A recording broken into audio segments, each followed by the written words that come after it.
ہم اپنا آج کا سبق شروع کرتے ہیں۔ اعوذ باللہ من الشیطان الرجیم، بسم اللہ الرحمن الرحیم۔ یا ایہا الذین آمنوا لا تبطلوا صدقاتکم بالمن والأذى كالذي ينفق ماله رئاء الناس ولا يؤمن بالله واليوم الآخر فمثله كمثل صفوان عليه تراب فأصابه وابل فتركه صلدا لا يقدرون على شيء مما كسبوا والله لا يهدي القوم الكافرين یا ایہا الذین آمنوا، اے ایمان والو، یا ایہا الذین آمنوا، اے ایمان والو، لا تبطلوا، نہ برباد کرو، لا تبطلوا، نہ برباد کرو، صدقاتکم، اپنے صدقات کو، بالمن، احسان جتلا کر، والاذی، اور تکلیف پہنچا کر۔ لا تبطلوا صدقاتکم بالمن والاذی، اپنے صدقات کو تکلیف پہنچا کر اور احسان جتلا کر ضائع اور برباد نہ کرو۔ مطلب یہی ہے کہ اگر کوئی شخص کسی کے ساتھ مالی امداد کرتا ہے، تعاون کرتا ہے، بعد میں اس کا احسان جتلاتا پھرتا ہے، لوگوں کو بتاتا پھرتا ہے، اس کا مطلب یہ ہے کہ اس نے اپنی ساری نیکی ضائع اور برباد کر دی، اس نے اپنی ساری نیکی ضائع اور برباد کر دی۔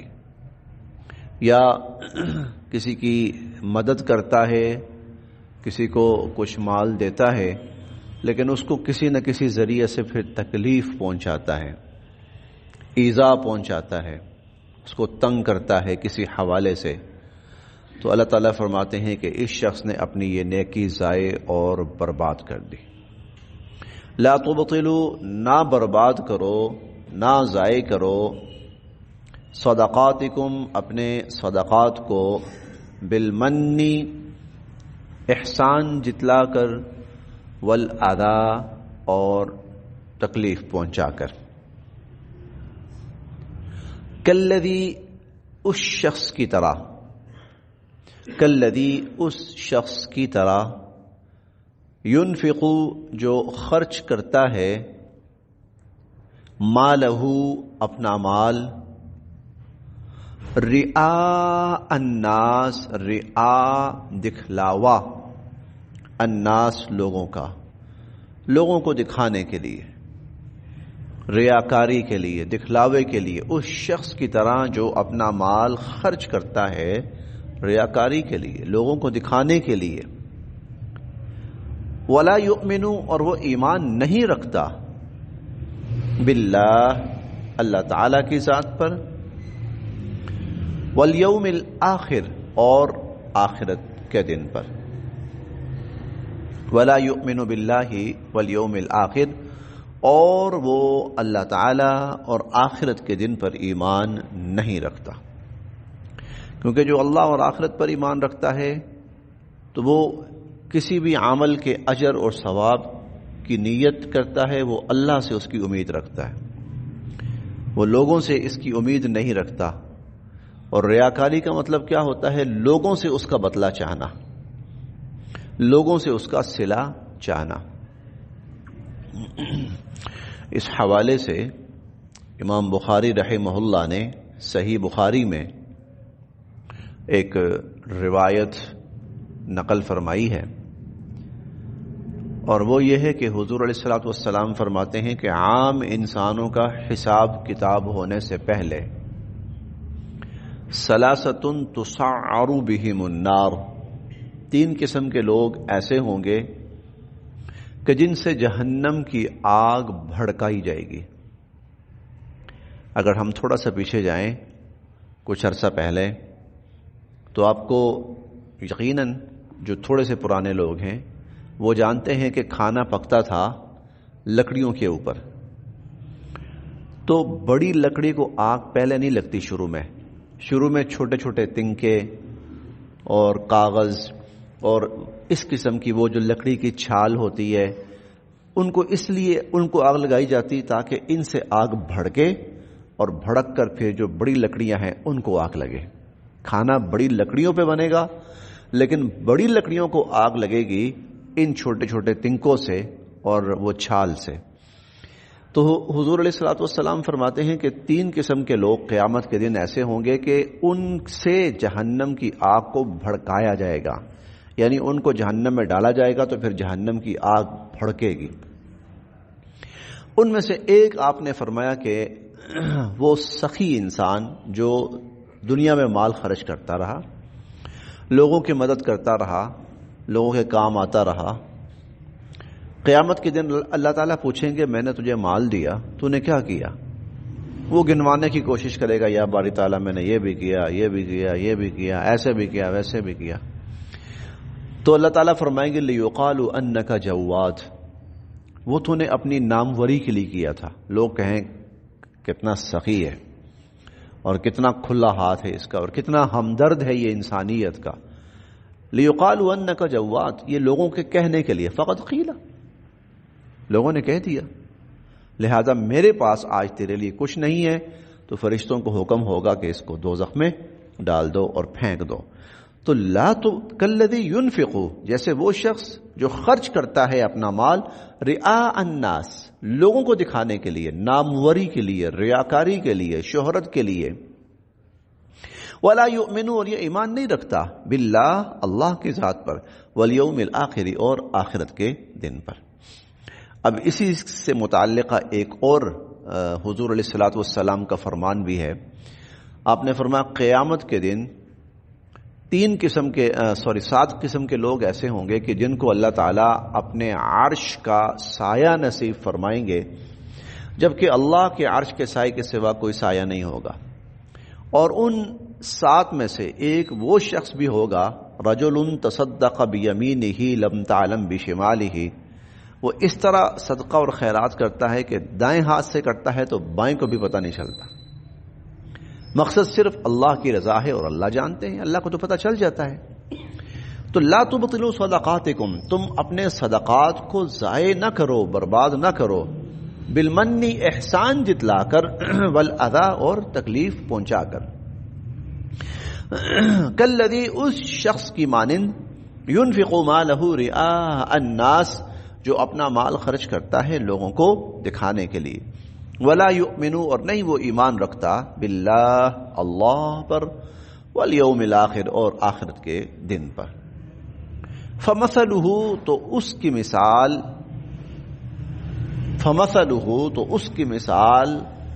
ایسے ہے، کمثلی، جیسا کہ مثال صفوان، چٹان، جیسا کہ ایک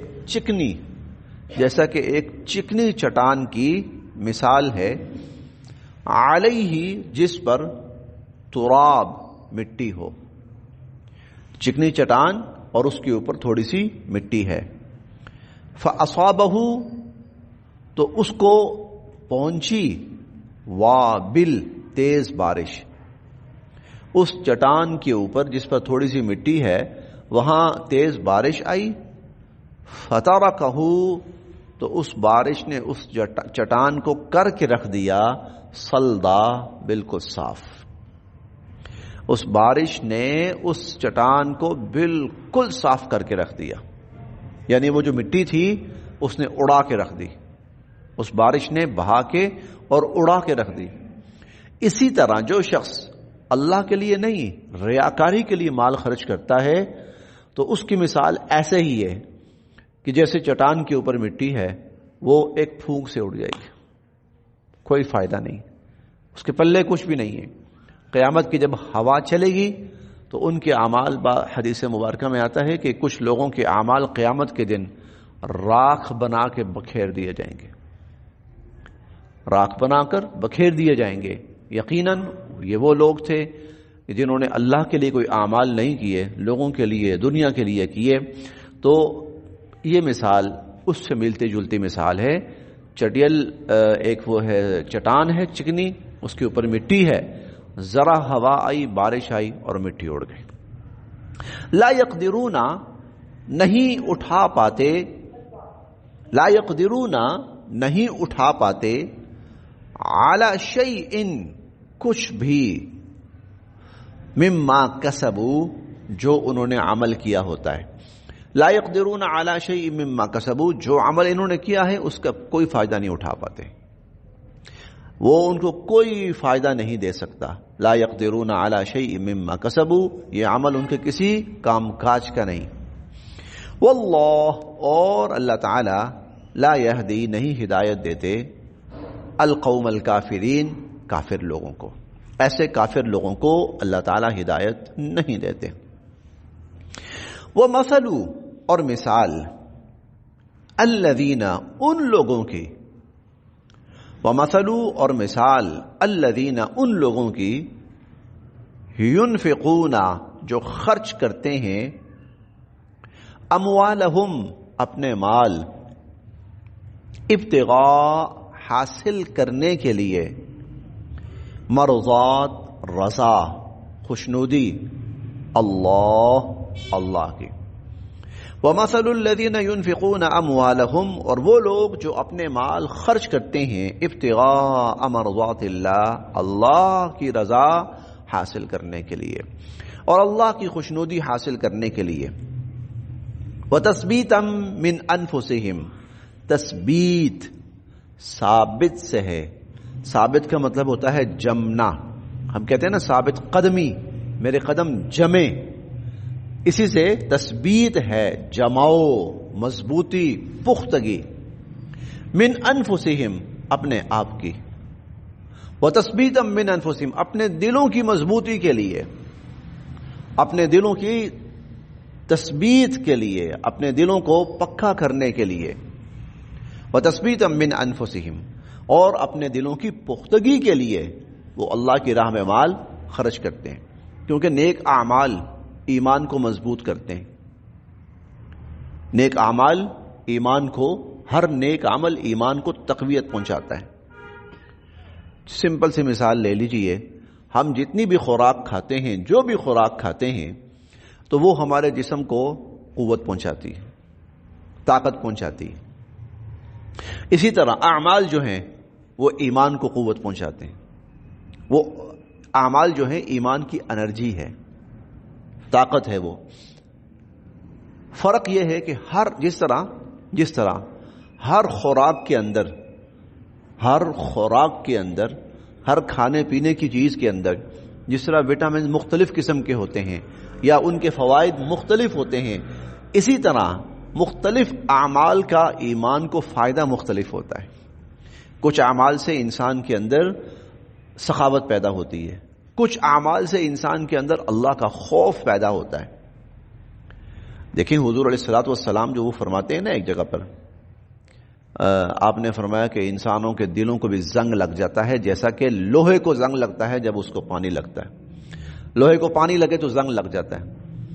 صحابہ کرام نے پوچھا وما جلاؤھا یا رسول اللہ کے نبی پھر یہ زنگ دور کیسے ہوتا ہے، یہ زنگ دور کیسے ہوتا ہے؟ تو حضور علیہ الصلوۃ والسلام نے دو اعمال فرمایا موت کو یاد کرنا اور قرآن پاک کی تلاوت۔ قرآن پاک کی تلاوت اور موت کو یاد کرنا، یہ وہ چیزیں ہیں جو دل کے زنگ کو دھو دیتی ہیں۔ ہر عمل کی تاثیر پھر مختلف ہوتی ہے، نماز کی تاثیر تھوڑی سی الگ ہوگی، روزے کی تاثیر الگ ہوگی، زکوٰۃ کی تاثیر الگ ہوگی، صدقہ کی تاثیر الگ ہوگی، اللہ کا ذکر اس کی تاثیر الگ ہوگی، قرآن کریم کی تلاوت اس کی تاثیر الگ ہوگی، استغفار اس کی تاثیر الگ ہوگی۔ آپ دیکھیں جب کوئی شخص بیمار ہوتا ہے تو وہ بے شک روحانی علاج کے لیے جائے، روحانی علاج کے لیے، اور معالج اچھا ہو تو وہ صرف ایک ہی دم پہ نہیں ٹرکھاتا، اس کو پتا ہوتا ہے کہ اس بیماری کے لیے یہ قرآن کریم کی آیات یا یہ ذکر و اذکار اس کو بتلانا ہے، اس کے لیے یہ بتلانا ہے، اس کے لیے یہ بتلانا ہے۔ مختلف بیماریوں کے لیے مختلف اذکار ہیں، ہر بیماری کے لیے ایک ذکر نہیں ہے. ہر بیماری کے لیے ہاں کچھ ایسے اذکار ہیں جو کامن ہیں، کچھ ہیں جیسے حضور علیہ الصلوۃ والسلام فرماتے ہیں کہ لا حول ولا قوت الا باللہ. یہ اللہ کے عرش کے خزانوں میں سے ایک خاص الخاص چیز ہے جو اللہ نے عطا فرمائی، اور آپ نے فرمایا کہ اس ایک کلمے کے اندر اللہ نے 99 بیماریوں کا علاج رکھا ہوا ہے. 99 بیماریوں کا علاج رکھا ہوا ہے. کچھ ایسے، باقی ہر عمل کی الگ تاثیر ہے اور ہر عمل ایمان کو الگ طرح کی انرجی دیتا ہے. تو اعمال جو ہیں یہ ایمان کو مضبوط کرنے والے ہیں. تثبیتم من انفسہم، اپنے اندر کی پختگی کے لیے کہ اس سے ہمارا ایمان مضبوط ہوگا، اس سے ہمارا ایمان پختہ ہوگا، اس سے ہمارے ایمان میں اضافہ ہوگا. وَمَثَلُ الَّذِينَ، اور ان لوگوں کی مثال، يُنْفِقُونَ أَمْوَالَهُمْ، جو خرچ کرتے ہیں اپنے مال، ابتغاء مرضات اللہ، اللہ کی رضا حاصل کرنے کے لیے، وَتَثْبِيتًا مِّنْ أَنفُسِهِمْ، اور اپنے دلوں کی تسکین کے لیے، اپنے دلوں کی مضبوطی کے لیے. تو ان کی مثال ایسے ہے کمثلی، جیسا کہ مثال ہے جنتن، ایک باغ کی، جیسا کہ ایک باغ کی مثال ہے بربوتن، جو اونچائی پر ہے، اونچی جگہ پر ہے. ربوہ اونچی جگہ. اصابہا، اس کو اگر پہنچے، وابلن، تیز بارش، اگر اس کو تیز بارش پہنچے، فآتت، تو وہ دیتا ہے، اکلہا، اپنا پھل، ضعفین، دگنا. تو وہ دگنا پھل دیتا ہے، وہ زیادہ پھل دیتا ہے. فَإِن، پس اگر، لم یصب، نہ بھی پہنچے، ہاں اسے، وابلن، تیز بارش، اور اگر اس کو تیز بارش نہ بھی پہنچے، فطل، طل پھوار کو کہتے ہیں، ہلکی ہلکی بارش، تو فطل پھوار بھی کافی ہے اس کے لیے. فَإِن لَّمْ يُصِبْهَا وابل، اگر اس کو تیز بارش نہ بھی پہنچے، فطل، تو اس کو پھوار بھی کافی ہے. کیونکہ رکاوٹ کوئی نہیں نا راستے میں، جہاں رکاوٹ ہو پانی پہنچ نہیں پاتا، پانی ادھر چلا گیا ادھر چلا گیا. یہ اونچائی پر ہے، ڈائریکٹ تھوڑا تھوڑی بارش بھی آتے رہے، وہ بھی کافی ہے اس کے لیے.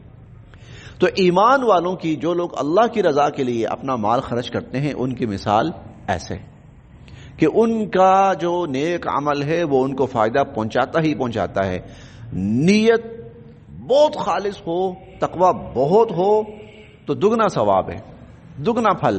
اور خدا نخواستہ اگر کہیں تقوی میں کمی بھی آ جائے تو پھر بھی ان کی جو نیت ہے اس پر اللہ ان کو پھر بھی اجر و ثواب عطا فرماتے. فطل، پھوار بھی کافی ہے. واللہ، اور اللہ تعالی، بما تعملون، جو کچھ تم کرتے ہو، بصیر، اس کو دیکھ رہے ہیں. اب ایک بات ہمیں سمجھ آئی بڑی وضاحت سے کہ یہ جتنے بھی اعمال ہیں ان کا اصل مقصد ہے اللہ کی رضا حاصل کرنا. جتنے بھی اعمال ہیں ان کا اصل مقصد ہے اللہ تعالیٰ کی رضا حاصل کرنا. اور اس دنیا میں اللہ تعالیٰ نے جو انسان کو پیدا کیا ہے وہ اس لیے کہ موت سے پہلے پہلے وہ اللہ کو راضی کر لے. لیکن راضی اللہ ان اعمال سے ہوں گے جو اللہ تعالیٰ نے بتلائے اور نبی علیہ الصلاۃ والسلام نے ہم تک پہنچائے. اگر میں کہوں نا کہ نہیں میں اپنا کوئی ایسا طریقہ اختیار کرتا ہوں کہ جس سے اللہ کو میں راضی کر لوں، تو وہ طریقہ مفید شاید نہ بھی ہو، کارآمد نہ بھی ہو. لیکن جو طریقہ حضور علیہ الصلاۃ والسلام نے بتلایا یا اللہ تعالیٰ نے بتلایا وہ 100% یقینی اور قطعی ہے. ہم پڑھیں گے انشاءاللہ 28ویں پارے میں، وَالرَّهْبَانِيَّةَ ابْتَدَعُوهَا مَا كَتَبْنَا عَلَيْهِمْ إِلَّا ابْتِغَاءَ رِضْوَانِ اللَّهِ. عیسائیوں نے رہبانیت اختیار کی. اللہ تعالیٰ فرماتے ہیں اس کا حکم ہم نے نہیں دیا تھا ان کو، بلکہ انہوں نے اپنی طرف سے یہ چیز شروع کی تھی. الا ابتغاء رضوان اللہ، اللہ کی رضا حاصل کرنے کے لیے اپنی طرف سے یہ چیز اختیار کی. رہبانیت حالانکہ بہت بڑی نیکی تھی، ان کی دانش میں دیکھا جائے بہت ہی بڑی نیکی تھی رہبانیت، کہ ایک شخص اللہ کی رضا حاصل کرنے کے لیے دنیا کی ہر چیز سے کنارہ کش ہو جاتا ہے، دنیا کی ہر خوشی اپنے اوپر حرام کر لیتا ہے، وہ دنیا کے جم گھٹوں سے نکل جاتا ہے کہ میں وہاں جاؤں جہاں مجھے اللہ کی عبادت کرنے میں کوئی چیز رکاوٹ نہ بنے۔ یہ کتنی بڑی بات ہے، آج کل ہم سوچ بھی نہیں سکتے کہ میں ایسے ماحول میں رہوں کہ جہاں پر مجھ سے گناہ ہونے کا امکان ہی ختم ہو جائے، یہ سوچ، اور میں ہر وقت نیکی ہی نہیں۔ اس لیے بنی اسرائیل کی تاریخ کے ایسے لوگوں کا واقعہ بھی آتا ہے کہ 500 سال اللہ کی ایسی عبادت کی کہ آنکھ جھپکنے کے برابر گناہ نہیں ہوا، نافرمانی نہیں ہوئی۔ 100 سال، 200 سال، 300 سال، 400 سال، 500 سال، یہ حدیث مبارکہ میں ایک بندے کا واقعہ ہے۔ 500